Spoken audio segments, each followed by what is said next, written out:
Good morning प्यारे बच्चों। आज हम सीखेंगे मैथ्स में महत्तम समापवर्तक गुणनखंड विधि द्वारा निकालना। तो चलिए शुरू करते हैं। सवाल है 8 और 12 का महत्तम समापवर्तक ज्ञात करो। तो जैसा कि नाम में है गुणनखंड विधि, हमें संख्या का गुणनखंड निकालना पड़ेगा, यानी कि 8 के गुणनखंड और 12 के गुणनखंड। 8 के गुणनखंड का मतलब है सिंपल सा कि 8 किस किस के पहाड़े में आता है, वही उसका गुणनखंड बनेगा। ठीक वैसे ही 12 किस किस के पहाड़े में आता है, वो 12 के गुणनखंड बनेंगे। जैसे 8 एकम 8, 8 1 और 8 दोनों के पहाड़े में आता है। 2 चौक 8, 8 2 के पहाड़े में भी आता है और 4 के पहाड़े में भी आता है।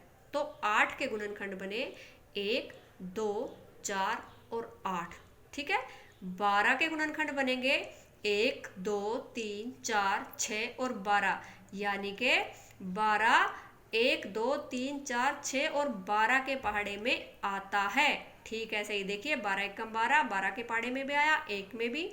2 छक्के 12, 2 के पहाड़े में भी आया, 6 के में भी।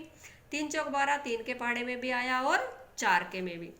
दोनों के गुणनखंड निकालने के बाद हम साझा गुणनखंड लिखेंगे, यानी कि ऐसा गुणनखंड जो 8 का भी है और ऐसा गुणनखंड जो 12 का भी है। तो ऐसा कौन सा है? 1 इसमें भी है, इसमें भी है, 1 लिख दिया। 2 इसमें भी है, इसमें भी है, 2 लिख दिया। 4 इसमें भी है और इसमें भी है, तो 4 लिख दिया। 8 इसमें है मगर इसमें नहीं है, नहीं लिखेंगे। 3 6 और 12 इसमें है, इसमें नहीं है, इसलिए नहीं लिखेंगे। ठीक है। साझा गुणनखंड में 1 2 4, इसमें से सबसे बड़ा गुणनखंड कौन सा है? 4, इसलिए हमारा उत्तर बनेगा 4। 8 और 12 का महत्तम समापवर्तक आएगा 4। 4 वह बड़ी से बड़ी संख्या है जो 8 और 12 को पूरा पूरा भाग कर देती है। ऐसे 4 ने 8 को भी पूरा पूरा भाग किया, नीचे शून्य शेष आया। 4 ने 12 को भी पूरा पूरा भाग किया, नीचे शून्य शेष आया।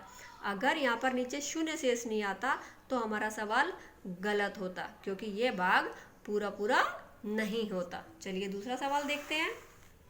15 और 20 का महत्तम समापवर्तक ज्ञात करो। क्या करेंगे? सबसे पहले 15 के गुणनखंड, फिर 20 के गुणनखंड। समझ गए ना? यानी कि ये देखना है 15 किस किस के पहाड़े में आता है और यहाँ पर ये देखना है 20 किस किस के पहाड़े में आता है। तो 15 के गुणनखंड बनेंगे 1 3 5 और 15, यानी कि 1 3 5 और 15 के पहाड़े में 15 आता है। ठीक वैसे ही 20 के गुणनखंड बनेंगे 1 2 4 5 10 और 20, यानी कि 1 2 4 5 और 10 और 20 के पहाड़े में 20 आता है। ठीक है। फिर क्या करेंगे? दोनों के साझा गुणनखंड, यानी कि जो इसमें भी होगा और इसमें भी होगा, 15 का गुणनखंड भी होगा और 20 का गुणनखंड भी होगा। तो कौन बनेगा?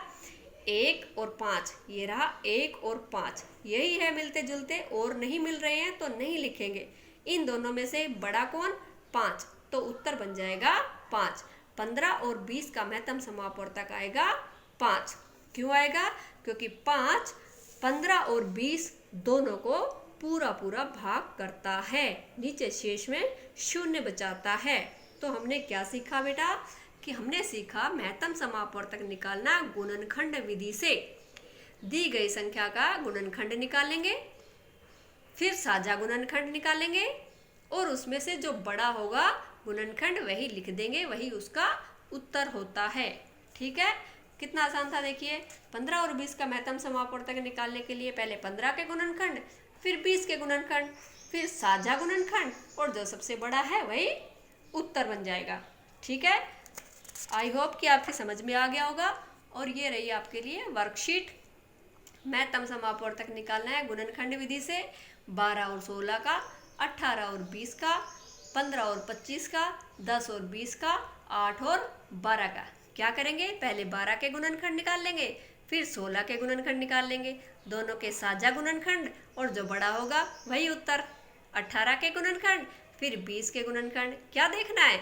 यानी कि 18 किस किस के पहाड़े में आता है, यानी कि 20 किस किस के पहाड़े में आता है।